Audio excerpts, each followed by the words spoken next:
नमस्कार मंडळी, स्वागत आहे आपल्या यूट्यूब चॅनलवर. तू ही रे माझा मितवा या मालिकेच्या पुढील भागात आपल्याला असं पाहायला मिळतं.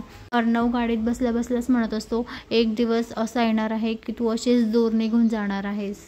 That's my bestie. तरी आता प्रेम तर केलं आहे आणि जिच्यावर प्रेम केलं आहे ती खुश असेल तर मी पण खुश असेल.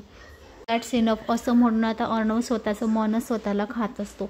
तर आता ईश्वरी बाहेर येऊन आता फोनवर बोलत असते. ती खूप खुश असते. तिला पाहून आता अर्णव म्हणत असतो की माझी प्रियकर म्हणजे मी जिच्यावर प्रेम केलं ती खुश आहे तर मी पण खुश आहे तिच्या आनंदामध्येच, असं म्हणून तो स्वतःला खूप म्हणजे गिल्टी फील करत असतो.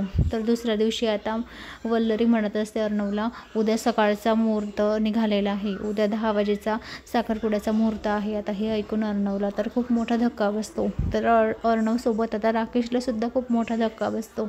मग तयार आहे ना साखरपुड्यासाठी, तेव्हा आता अर्णव तिच्याकडे रागातच बघत असतो. तर आता इकडे राकेश विचार करत असतो की माझाही उद्या सकाळी 10 वाजता साखरपुडा आहे, काय करायचं. आता अंजलीला काहीतरी थोडंसं गोड गोड बोलून तिला हाताशी घ्यावं लागेल. नेमकं दोघी ठिकाणी आता मला हजर तर राहता येणार नाही, काहीतरी झोलझाल तर करावंच लागेल असं आता राकेश मनामध्ये म्हणत असतो आणि नाश्ता करत असतो. तर मंडळी आता राकेश दोघीकडे कसं काय हजर राहणार आणि अंजलीला आणि अर्णवला काय सांगणार, काय नेमकं काय करणार आणि अर्णव आता राकेशला पकडणार का ईश्वरीच्या घरी, हे आपल्याला येणाऱ्या पुढील भागात पाहायला मिळेल.